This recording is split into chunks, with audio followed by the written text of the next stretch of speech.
We back. Them Brothers from Inglewood podcast once again. I'm Hoopie. This is Charley Mack coming to you live and direct. We got an interesting topic today, but before I introduce it, I want to say thanks to the Coalesce Group. Thanks to Fruit Off the Vine, Clothing Apparel. Thank you for allowing us to partner with you and to share in this venture. It's been great, and we want you to know that you're doing an outstanding job with your product and the industries that you're a part of. And so thanks again for allowing us to be a part of your brand. Want to say to each and every one that's following us on this platform, IG Live, as well as the YouTube platform, thank you for following us. We want to say we appreciate you. Also, like, share, subscribe, let someone know, ring the bell for the notifications so that you'll know whenever we're airing and what it is we're trying to do. We want to bring you excellent content, and we also want your feedback. So put some comments in the column. Let us know what you think.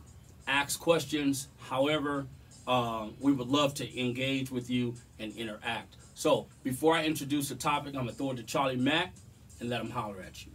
We in the building, y'all. That's the pilot. I'm the co-pilot. We about to get to you guys. About to take you on a ride. Make sure you put those seatbelts on tight. Strap them on. We're going to go ahead and do that work. Yes, sir. Well said. I want to introduce the topic, coping with anxiety. And it is not a narrow subject. It has a lot of moving parts to it. It has range. And I just thought about it, earlier this week because we're all faced with something. And I was sharing in part one some of the personal experiences that I had. It's just everyday life. This is just a real emotion. And I think I'm talking about it and I'm presenting it to the audience because I think a lot of people really need the dialogue. They need the assistance. They need the tools. They actually need to know where they are with this emotion and how, they can channel it and to even see if it's a problem or if it's just something that, they need to manage. However, it's a real emotion. Yeah. And so I wanted to just present it in a way to where we can kind of pull from different compartments as it relates to why anxiety might show up in our lives. From whatever perspective, it's still something that we need to talk about. And it's not always a bad thing. It's not like having anxiety is negative. Right. It's just an emotion that some of us need to kind of identify with. And sometimes it's helpful. Yeah. To get a little anxious, right. To have a little anxiety towards certain things. And so, before I even, go into the depth of another personal experience, I just kind of want to say, ask you, what do you think about anxiety and how to cope, when that happens? Man, it's a tough emotion to deal with. Mm-hmm. And, we all get a little anxiety and a little anxious probably every day of our lives. And anxiety comes in different forms, mm-hmm. In different levels. It doesn't have to be, level 10. It could be level 6, 4, mm-hmm. whatever. Mm-hmm. But we mm-hmm. all experience some form of anxiety. Mm-hmm. And, not to be confused with, with stress. Because it can be, it's a close brother and sister to stress. In the same family. It's in the same family. But, I try to channel my anxieties, when it happens. And, you can see sometimes when it's, when it's there. You have mm-hmm. to be able, the first thing about these emotions, first of all, you have to recognize them. Okay. First of all, you have to say, okay, I'm going through something. I'm feeling a certain kind of way. Mm-hmm. What is that? Okay. Okay. Is it this or is it that? Mm-hmm. So first you have to identify what it is. Okay. You have to identify what that emotion it is you're going through. Okay. And then you got to try to tackle it from that point on. I agree. And like you said, it's various things that we encounter on a regular basis. I'll use this as an example. sometimes when I have a deadline and I know I'm not prepared, Right. I know that there's some things that I probably won't even get to complete this exercise or whatever. Right. So I get a little anxious. I get a little frustrated. I get a little I panic, and so anxiety begins to well up in us all.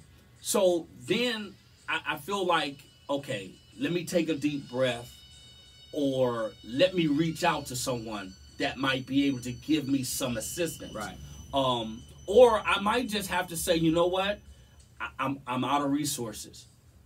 What do I do? Do I just go to my supervisor? Do I go to that business partner and just confess and say, you know what, can we push this back? I am not going to make the deadline. Yeah, and it's funny that you say that, because for me, I try to not take on a lot on my plate at once. When you take a lot on your plate at once, it's a lot. And I'll be the first to admit, I don't really handle a lot of pressure well. I like to minimize and mitigate all that extra stuff in my life that we have to take on as adults. Okay. We already have responsibilities at our homes and with our jobs and with other things. So I try to mitigate a lot of stuff in my life. That means excluding people out of my life, excluding extracurricular activities out of my life, things that I may have to do, and I say, wait a minute, I look at my week calendar and I say, okay, can I fit this in? And I try to take on small portions at once. Well, I don't take on a whole lot on my plate. And okay, perfect analogy. You go to Thanksgiving dinner, you hungry, but then you got, turkey, chicken, dressing, cranberry sauce. You got all this stuff on your plate. You ain't gonna eat it all. No. You're only gonna be able to get to a few of those things. Yeah. That's what I do with my life. I bring on a few things at once.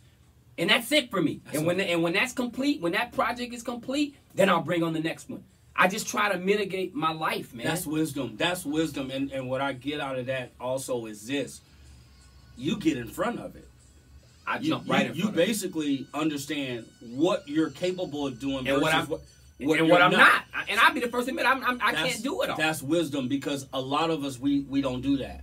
I had to learn that over time, to where I can't save the world, and I should not I shouldn't overcommit. Yep. That was always my problem for so many years. I overcommit. It's not that I don't want to do it, but I realize that I'm not able to do everything, and I find myself overcommitted and having to deal with the stress of it, or having to deal with the pressure of not coming through, when I had every opportunity to say, you know what, I'm not going to be able to do that.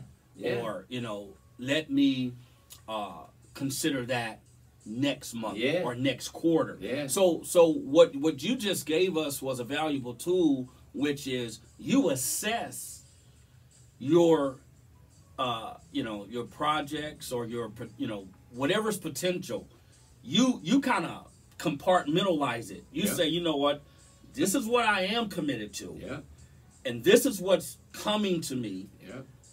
I can't have all this stuff on my plate. Can't do it, man. I'm telling my life is, I try to put my life in order. Okay. Where, some people use it as a, they use it as a cliche, and it's kind of a saying now, hey, man, you got to get your life in order. Yeah. But I literally try to align my life in a way where, I know I have to get up, I know I have to do this, I have to do that, and then everything else after that, okay, I'll deal with that. But I don't bring on nothing that's going to stop my morning motion. Okay. I live my life on a regiment, man. Okay. Everything is on a regiment. It's time based. Okay. It's okay.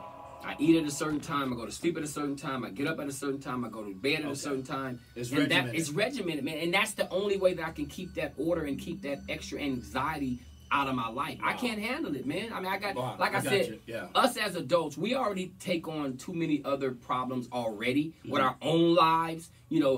I don't need nothing extra, man. I got you. I don't need nothing extra. So when we think of anxiety and the emotional aspect of what it is, because it's a strong emotion, right? If we don't have some form of a plan, now some things do happen randomly, right?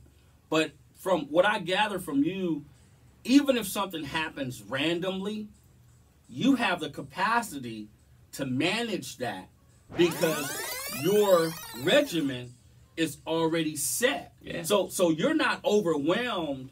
Your regimen and your schedule is doable.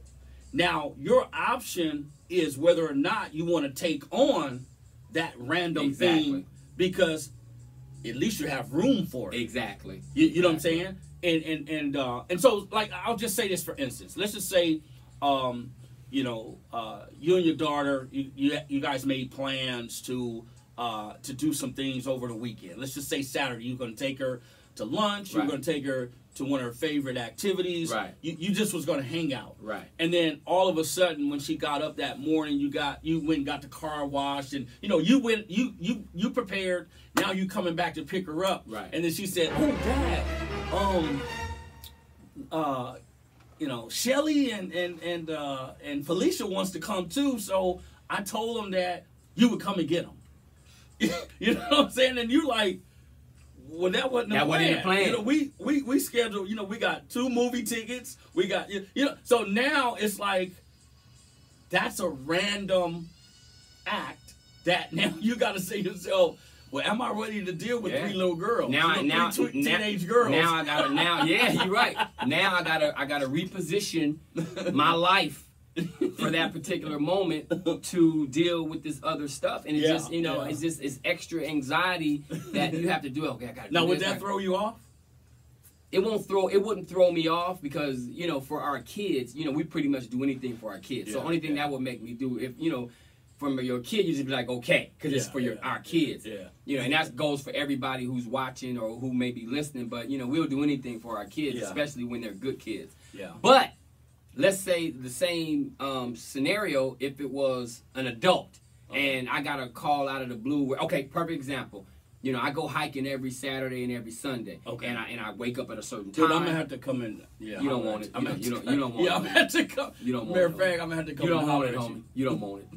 You don't want it.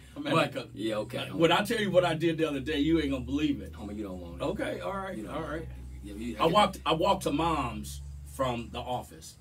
Okay, that's all flat ground, homie. A good walk though, but that's all flat ground. Yeah, dude, that's like 12 miles. Yeah, that's a flat walk though, but come up to this park. Look, I know you got it in you because you're an athlete like I am. But that park ain't no joke. I had the OG homegirl Piper want to come get some. What? Yeah, Piper. I've been talking. Hey, come on, Pipe. Come on, get some of this 8 Mile. But anyway, she do take care of herself though. No, she eats right. Yeah. Piper's cool. But like everybody knows that like I'm not gonna let anybody. Okay, for example, I'm not gonna be able to take a random call Saturday morning or Sunday morning and be like, oh hey Mac, can you come in? I can't do it. Take me to the car wash. I can't do it. I'm gonna just tell you straight out. Look, man, I can't do it. Now catch me after my workout and then I'll see what I can do. But right then and there, because that's gonna bring on anxiety and extra stress. No, really, because you know what it is that you have to do. Yeah. Now you get ready to let somebody else turn your whole schedule around and mess you up for something that wasn't in the plan. I don't have a problem saying no. Or I don't have a problem saying I can't do it, or you're going to have to get with me after, da-da-da-da-da-da. That's what we have to start doing. We have to just open our mouths and tell people, instead of selling them dreams, like so many people sell dreams. Or overcommitting. Just saying you can't do it. Yeah. And in that way, like I'll tell them, I can't get you, but maybe I'll send you an Uber, or maybe you need a couple bucks, I cash out you something, but I can't let you mess my thing up for that, because that's gonna make me all the anxiety. I gotta rush. I'm not doing it. Got you. I'm not doing it. I understand. Now, when we get a little further into anxiety and some of the things that we have to cope with, how do we identify, if we ever do, whether or not it's a form of anxiety or if it's just flat out depression? How do we discover when we're depressed? I've been depressed. Right. I've had moments where I knew I was in You was going a through stupor. something. Yeah, I was Right. just in a stupor. You was in a slump. I was in a slump. Yeah. And I knew, I said, no, this is depression right here. Yeah. You know, you're sleeping in, you're tired. Yeah. You know, I mean, you can sense the physical aspect of it as well as the mental, you know, and emotional part. That's when you know, okay, this is more than anxiety. This is depression. Yeah. So, and thank God I've come out of those moments. Remember when Roger used to come over to the house? He was like, "Come on, dude, you over here hard timing it," you know, like. Yeah, I remember and that. but those were moments, you know, you taking losses, you know what I'm saying? You losing thousands of dollars or whatever the case may be. Right. But you can easily get to that stage. Now, how do you distinguish Anxiety from you know what? I'm gonna tell you something. Everybody does something a little differently. See, depression and stress affects everybody differently. Some people, when they're depressed, they eat. Yeah. Some people, when they're depressed, they don't eat. Yeah. Some people, they like to lock themselves up in the house and not be bothered or whatever. Yeah. You know, I don't really, you know, when I don't really go through depression. Okay. Because I think that's just something that I try to avoid. You know, do I get a little down every once in a while? Yeah. Do I recognize, like, you know, I'm having a bad day or I'm having a bad moment? Mm-hmm. Yeah, I do. But I don't let it get me, because at the end of the day, I'm like this. It ain't nothing you can do about it. Okay. I just give it to God. Okay. Whatever it is I'm going through, I say, look, God, you handle it.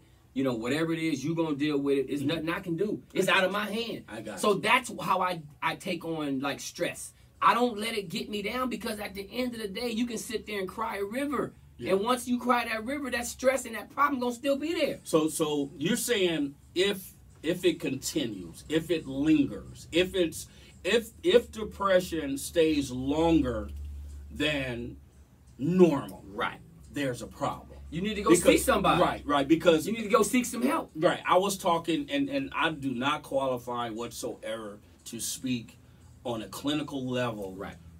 You know, from a psychological, you know, aspect. I just don't. But I think we all can identify with our personal behavior, knowing, okay, this might be too big for me. I need to go talk to somebody. I need some therapy. I need an outlet. Right. So normally when I'm overwhelmed and I get into a mode, you know, to where I feel depressed, mm-hmm. and I identify with it and say, man, this is just not cool. What I'll do is I normally go out and get active. Right. I go on a long drive. I'll go work out. I'll go and you know, normally this is when I know that I'm kind of at that point. Man, I'll go get my basketball. Yeah. And I'll just go shoot jumpers. I'll go do basketball, because that was always refuge for me when we were athletes and we were playing and everything. I could just escape there. I could just go there and just, you know, and chill, or I'll take a ride to the beach. Yeah. And just sit or just walk, you know, not so much get on the sand, but you know, those were moments in my life to where I felt like, okay, if I can't talk to someone, then this is what I'm gonna do. There's been times when I just said, you know what, I don't want to talk to anybody. Yeah, see, I don't. You know, I just kind of want to just, you know, watch a movie, not answer my phone. Yeah, but then I know that ain't cool. Yeah, I don't never get like that. You know, man. Like if I'm going through something, whatever it is that I'm going through, no one will ever know. I don't ever take it out on other people. Now, there's some people that may be close to me. They may be like, man, is everything all right? Mm-hmm. And I'll be like, oh, man, I'm just kind of dealing with this, blah, blah, blah. Yeah. But one thing I learned, that it's always good to talk about it. Yeah. You know, first of all, shout out to Leroy Peterson for watching, man. You know, I love you, little bro. Yeah. And shout out to the Horseshoe. Young Roy. Shout out to the Horseshoe. Young Roy. And the Avenues. Yeah. But yeah, anyway, man, I don't allow my emotions and what I'm going through to affect other people. But I know that once Roy said he don't like talking to doctors. I mean, I feel you on that, because sometimes the clinical part is more so theory. But sometimes the doctors, I mean, they're good. Sometimes the doctors can be your friend. Yeah. And when I say friend, like a neutral I mean component? no. When I use the word friend, I'm using that in a metaphorical term, meaning that your friend could be the doctor, meaning that let's say me and you, we boys. Okay, I'm gonna play doctor. I'm gonna sit there and I'm gonna listen, and I'm gonna let you get it off your chest, and I guarantee you, Leroy, that's gonna make you feel better. You know what I'm saying? So I've always realized, man, when you get it off your chest, you feel 100%. It make you you feel 100%. Man, listen, I've had things on my chest, dude, for like weeks and sometimes months when I was going through this relationship, and I said, you know what, man, I gotta get this off. Yeah. It may not change this person's perspective, but I gotta get it off me. There you go. And once you get it off you, it's almost lighter. like you feel like I'm cool. Whatever happens, but I got that off. No, you're right. And that's the key. You gotta get it off. Yeah, I was talking about the same thing, that we gotta be more verbal in this area. Of course, it's good to find someone that you trust. I've always been good too with strangers. That helps me. Like when we were Ubering, man, I'll just let it out. Because I'm like, I'll probably never see this person again. Let me get this off. They only know me as an Uber driver. Yeah. And what are the chances of them, seeing me somewhere and just saying, like, hey, that's the guy. That's the dude that told me, Yeah. But it has been so helpful because I've talked to people in the Uber, and they said that I made them feel so much better. Yeah. And I helped them see perspectives that they didn't even think of. You got to get it off, man. And, the worst thing you can do is keep it inside and keep all that anxiety and that emotion and that anger, because anxiety can manifest itself as many different things. Yeah. Has different faces. Yeah. So once you get that off, you feel a lot better. Okay, my question to you is this: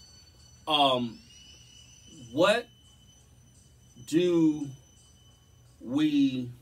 Okay, how do we deal with personalities that may have more difficulty in recognizing where they are? Meaning, can we recognize anxiety or depression in other people and talk with them about it without offending them? Or do we just notice it and just kind of not say nothing? That's funny you say that, because it all depends. It's so funny you say that because 2 days ago, I went to Chipotle to go eat. And I walked up to Chipotle, and I looked at this young lady. And she was sitting over having lunch by herself. And she had a Corona. And this was maybe about 1 o'clock in the afternoon. But I looked at her face, and I knew something was going on.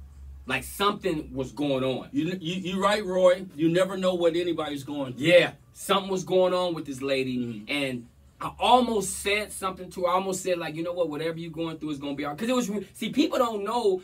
Sometimes it's written all over your face. Yeah. You may not have to say anything. It's written. Yeah. Especially if you have a discerning spirit. Yeah. If you can discern. Yeah.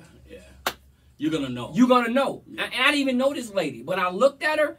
Whatever it is, she was going through something, dude. Okay. So the answer to your question is, it all depends on who the person is. If this is somebody that we can connect with and we know that we can say something to, then we do it. If it's a complete stranger, if they allow you to get in their space for a minute, then you could. I wasn't able to get in this young lady's space. Because I was going to let her know, like, everything's going, but she never really looked or nothing, so I didn't get in it. I got you. But I knew she was going through something. So that's, And I think if I see someone and I can see something in them and they're going through something, I'm going to say something. I'm going to speak on it. I'm going to say, hey, you know what? Yeah. It's going to be all right. Whatever it is you're going through, get it off. You're right, Roy. Roy said that, it depends on, the person and how well, you know them to want to talk to them. Yeah. I think as human beings, cohabitating together, I think there's a sense of responsibility for all of us to do what? To be respectful, to be kind. Some people take it in offense when you question them. Right. Some people are just leery altogether of a stranger. Yeah. But I think when it's your moment, I believe that when it's your time to engage or to encourage someone, it'll just happen organically. Yeah. Because that's the window I believe God opened for you to say hello. Yeah. Or to say, you know what, that is a nice dress. Yeah, yeah. Something that they probably needed to hear. Yeah, open up some dialogue, right, so they can hear something, and that means you may be able to say something else after that. Yeah, exactly. You're right. So, you know, and I wanted to really talk about this subject because most people won't volunteer to talk, and they desperately need to talk, and they desperately need answers. Yeah, and sometimes it's a confidential thing. I think, you know, years ago I was a part of a men's fellowship where we would get together on one particular night and we would just have this open dialogue. That's good. We didn't have a specific subject each time, but it was calibrated to where we would talk about a certain thing, you know, long enough and then move on to the next thing. Sometimes we talked about finances. Sometimes we talked about relationships. So, without belaboring the time, I just think that anxiety manifests in multiple ways.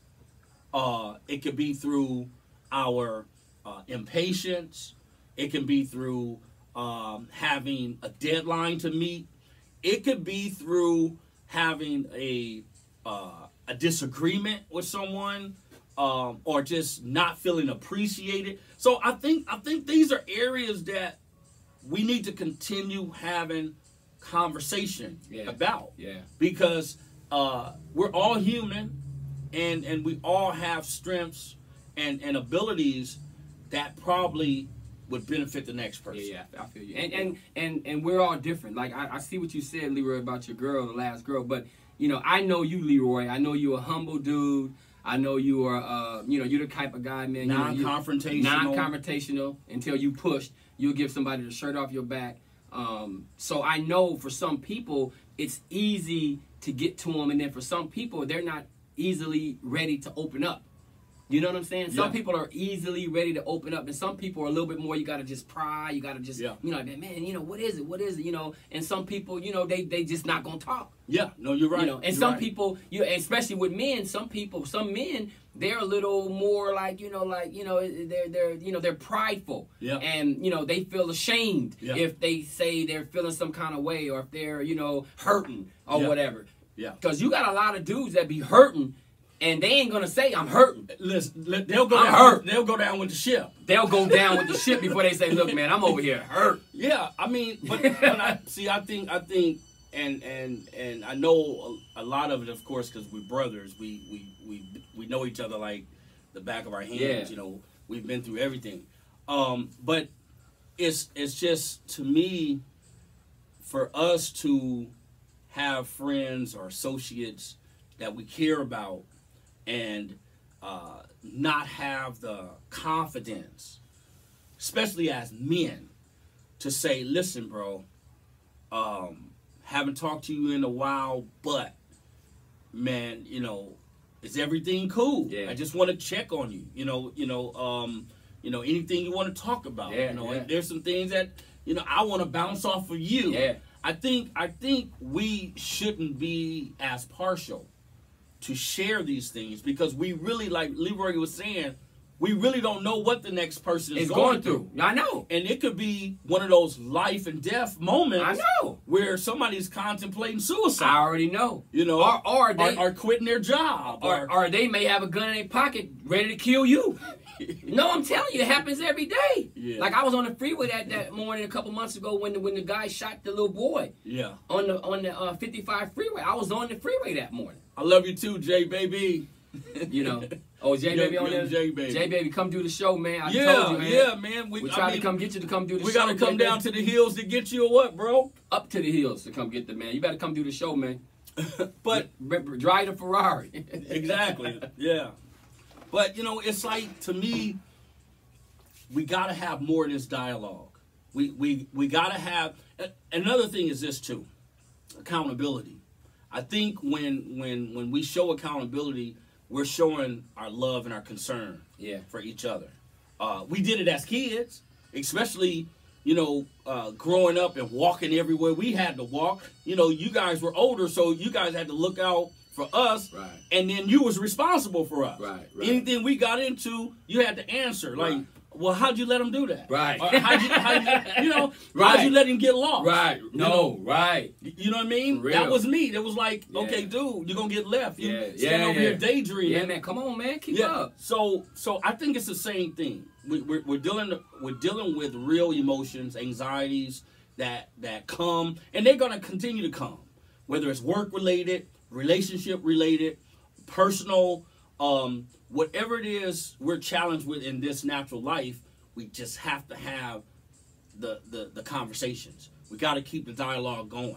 You know, whatever happened to the brothers getting together, you know, either in the barbershop or, you know, bowling, whatever the case may be, we need more of that. You know, remember how Bone used to always, that dude would make an event just random, just, hey man, let's go get some water balloons. You know, just anything, because he created that camaraderie so that we would have an outlet. You know, and I just think that we need to get back to that. We need to get back to. No, we do. I mean, we were always tight and close. Inglewood, no matter what part of Inglewood we were on, we could come together.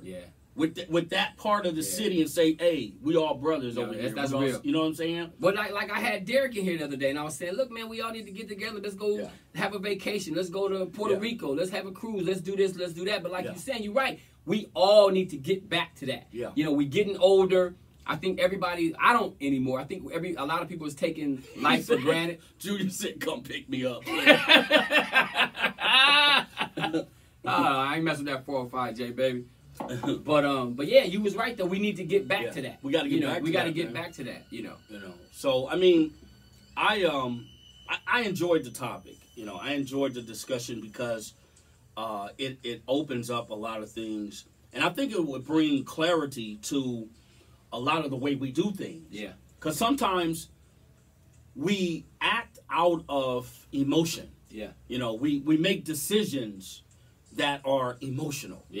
And so I know a lot of times we blame it on women because women are sensitive, they are emotional. But men, we do the same thing, it's just, you know, in a different way. And so like they always say, and then I'm going to turn it to you, let you close us out.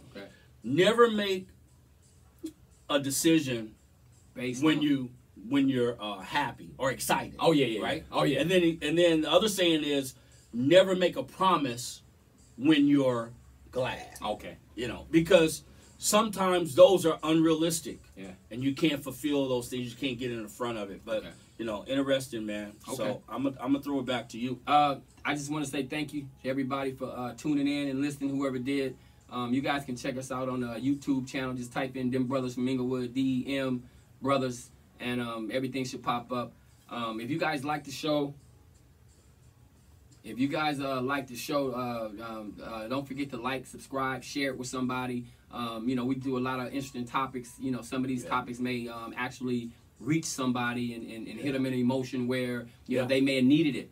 But I do appreciate you guys for tuning in, whomever who did tune in. And like I said, guys, like, subscribe, and share the content.